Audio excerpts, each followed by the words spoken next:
哎，大家伙早喽！2月10号星期二，看大阪马拉松封路的标已经出来了。这边一般都是比赛前提前2周立出这个，距离大阪马拉松还有1周0.5天，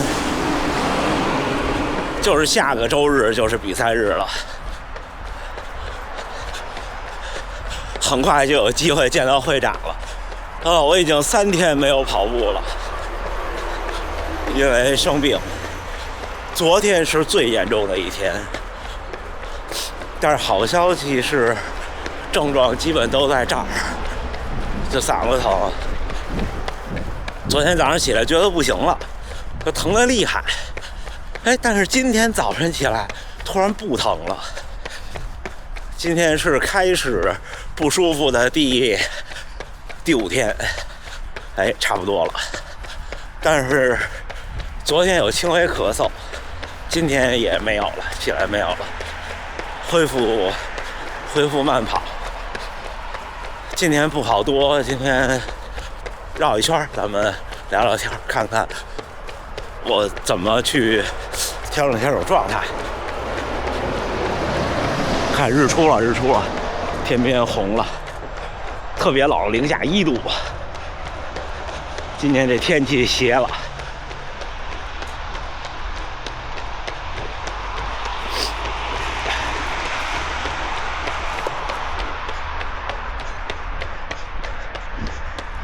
到时候大阪马拉松就是这样，那边是起点。所以有小伙伴那天问我说，首马抽中了，在地区还能不能行？就起点离这儿就在那边，大概还有300米的样子，400米吧，300-400米。然后如果您是地区的话，你可能已经到那边去等了。就这条路也是等的，就是你看啊 ，A B C D E 一直到那头，所以手册上给的那个就出的地铁站和存包的地方可能都不一样，或者是路线行进不一样，存包地儿可能一样。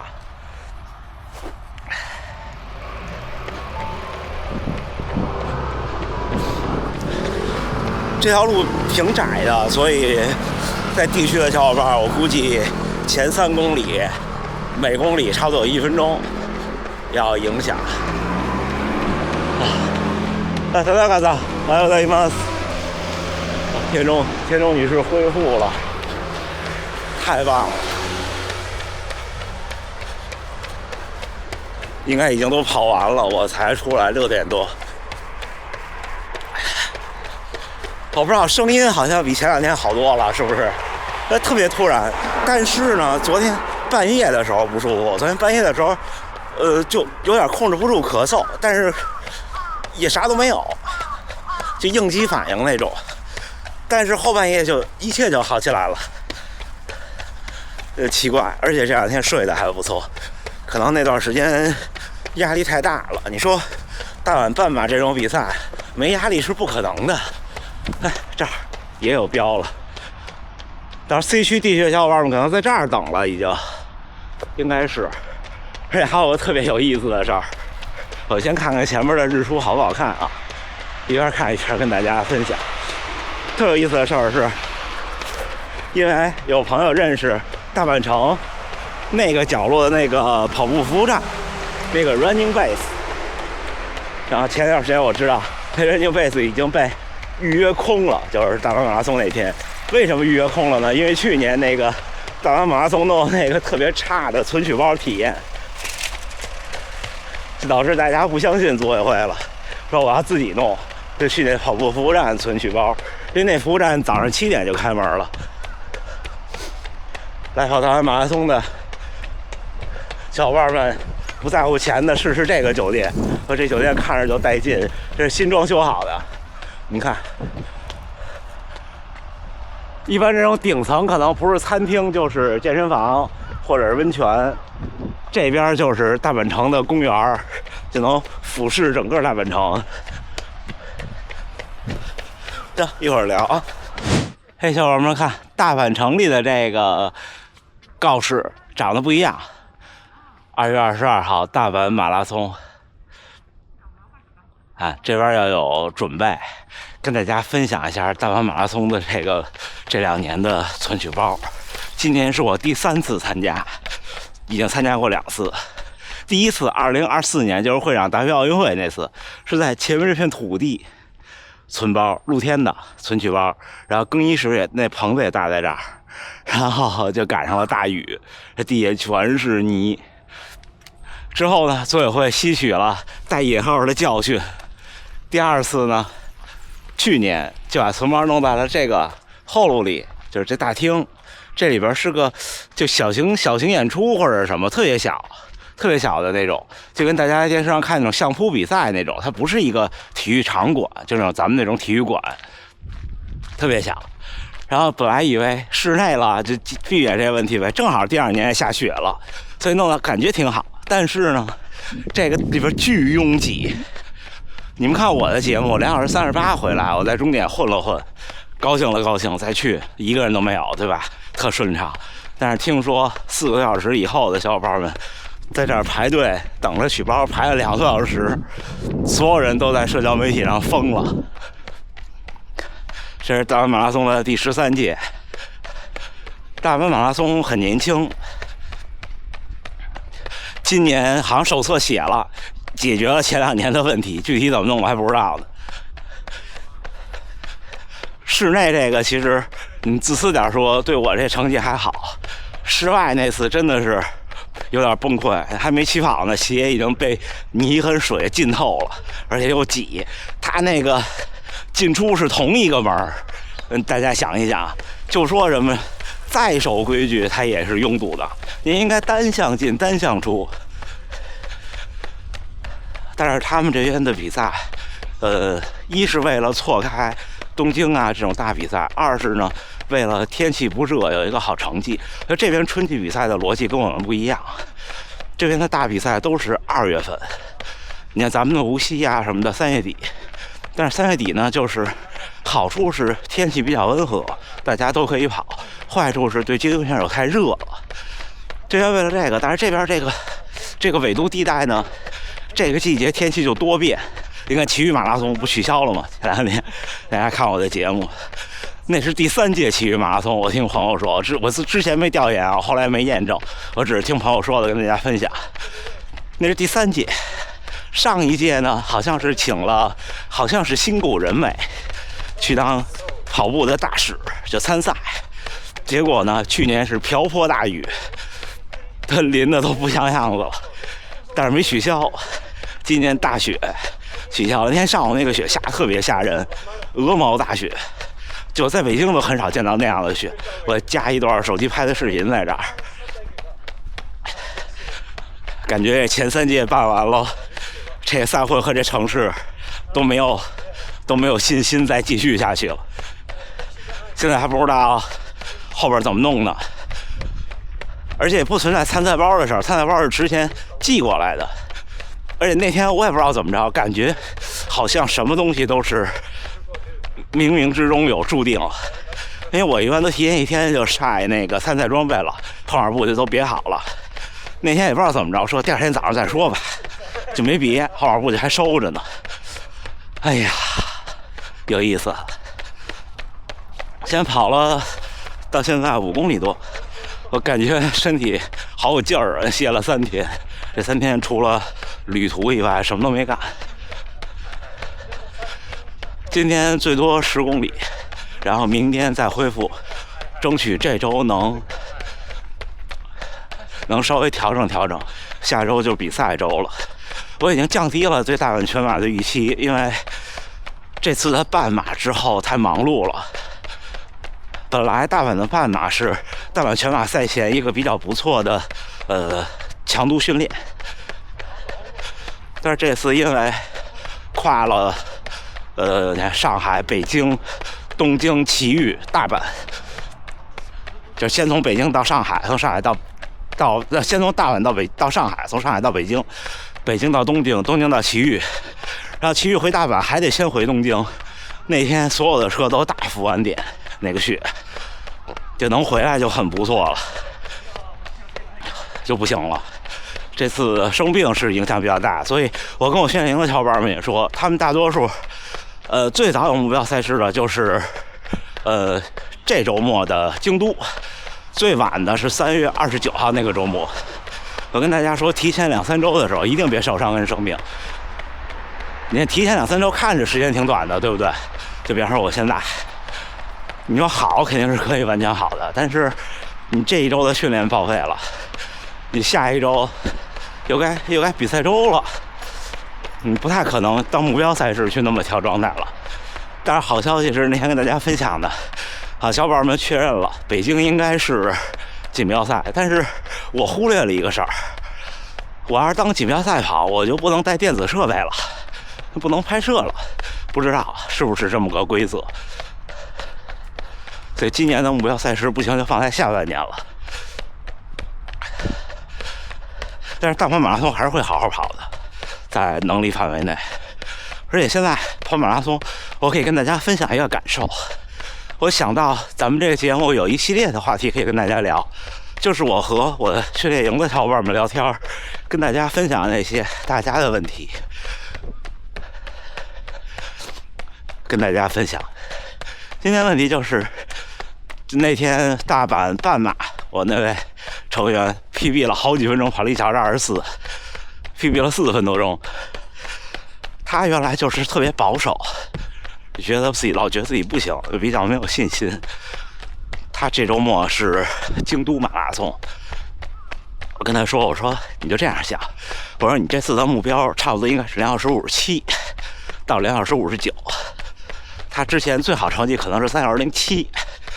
我说为什么呢？首先，你半马跑进1小时25了，大概率你这个年纪，他的跑量也比较大，然后长距离也挺能跑，大概率你是可以破的，这是第一。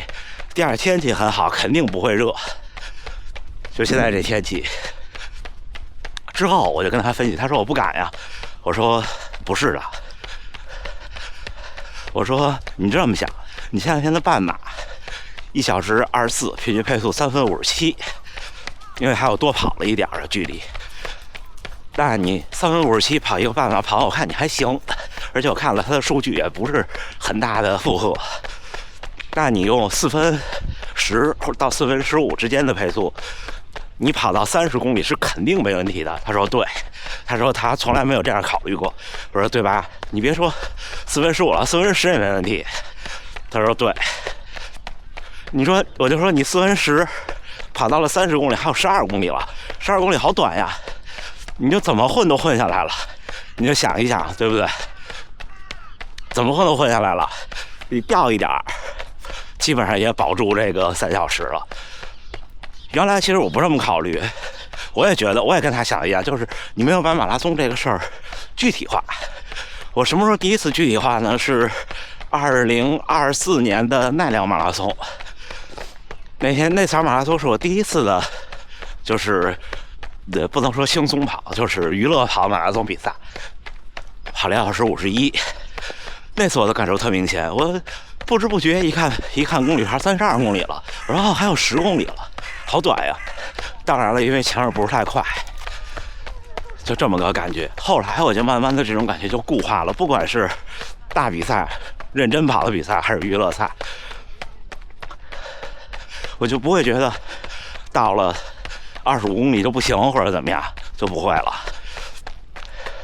这和我之前跟大家分享的，你把一场马拉松分成差不多3个14公里一样的感觉。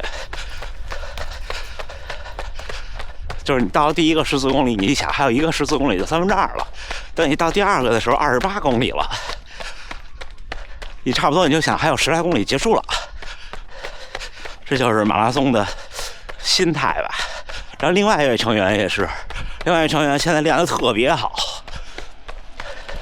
从12月8号到现在，他的进步是就都不用肉眼可见，就随便一看就可见了。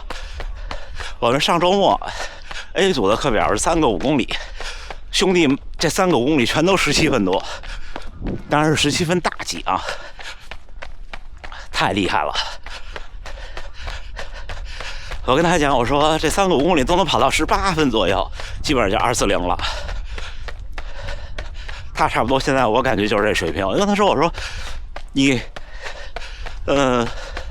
无锡的目标，他中了无锡和上海半马，但是前后2周，我说你无锡的目标就可以试试摸一摸240了。他一开始跟我说他是250，我说你太保守了。我跟他讲，我说你这样想，你现在跑10公里，35分多一点，他的 PB， 然后你跑半马，差不多1小时15分多，就3分30多一点点。那你在全马赛场上，你用345去起跑，35到350吧，你是肯定可以跑30多公里的。我都没跟他说30，我说你肯定可以到35公里的。他说对。我说那最后那几公里，凭我的经验，就算掉，大概率就是掉到4分0几，就咱们这水平。他说对。我说那你算算吧，对吧？怎么样243了？所以自己的进步有时候自己看不见。我也是这样。我差不多往回跑了，一会儿咱们再聊啊。小伙伴们，2月10号星期二，跑了10公里，见好就收，没有不适的症状，没有咳嗽，嗓子也没事儿。可能唯一跟好的时候不一样的就是鼻腔的分泌物有点多。但是好消息是一切在向好，而且刚入冬的时候去打了流感疫苗，所以就算是应该也没事儿，好的也很快。这几天努力的调整一下，全力以赴吧，就是在任何状态下都全力以赴，让自己不失望就特别好。今天平均心率136，我发现我是这个身体是有一个特质的，就是无论是睡不好、累了，还是就生病了，或者是喝多了，所有的就我的心率影响，就心率的变化是很小的。但是呢，另一方面说，我的静息心率和运动心率呢又是相对比较高的，就好像这人没有什么东西都是你都能占到的，对不对？行吧，今天调整一下，明天是周3的早训练，明天稍微刺激一下，看看情况，因为太冷了，天气呼吸道还是不舒服，这因为有生病的存在。今天跟大家分享一下我们进入赛季怎么去考虑自己的比赛。这个还有一点就是，昨天我和那位成绩特别好的小伙伴聊，我们的成员，他要跑上海的半马，我跟他讲，就是他跟我说他担心前面跑快了会不会顶不住。我说你就这样想，我说到我们这个成绩，你前面跑多快你都不会顶不住的，因为你那个快不可能是说100米冲刺那个快。我就跟他分析我说去年我还没有这感觉，我特别理解你这个感觉，这个不是研究出来的，是练出来的。我去年的半马和前年的半马，我还都觉得是那种就是有意外有运气成分在，但是今年我就不这样想了。所以这也是我去年、前年甚至以前我都说，半马可能不能再 PB 了，但是今年跑完我会说我还能更快，就是感觉就是我前面再快2秒或者再快1秒，其实我也能顶下来。这就是跑多了，自己对自己身体的了解和判断更加的让自己信服，就是这么回事儿。所以原来这就老举那例子，我总说追星逐月或者摸篮板，就大家不知道记不记得老观众2024年大阪马拉松破240失败的时候，我就跟大家分享，我说这就跟小时候总想蹦起来摸着篮板一样，你每天努力没啥用，因为你身高没变。你过2年发现轻轻一跳就摸到了，等你轻轻一跳就摸到的时候呢，你就可以考虑跳起来的姿势了。如果你每次还都是特费劲摸到的时候，你只能考虑我这一下能不能摸到。所以就是练得多了不一定练得好了，练得多了就会有不一样的感受。我觉得无论是我们这个频道、我们的会员节目，还是我的线上训练营，都是在传达这么一个思想，就是我把我的经历、经验、踩过的坑，或者是积累的东西分享给大家，我觉得是有价值的。有小伙伴问训练营怎么弄，3月这个赛季过了以后，我们也许从春季会再开始一期，就是带领大家下训，下训12到16周之后，我们迎接秋天的比赛，基本上就是想这么运营下去。和佳明、高驰的小伙伴们也有交流，就关于这2个平台的训练模块。然后我这边自己也在做一个东西，我本身是写程序的，不是跑马拉松的程序员的，不是写程序员的跑者，跑马拉松的程序员嘛，对不对？行吧，那这么着，最后还是祝大家能努力生活，健康平安，咱们下回再见。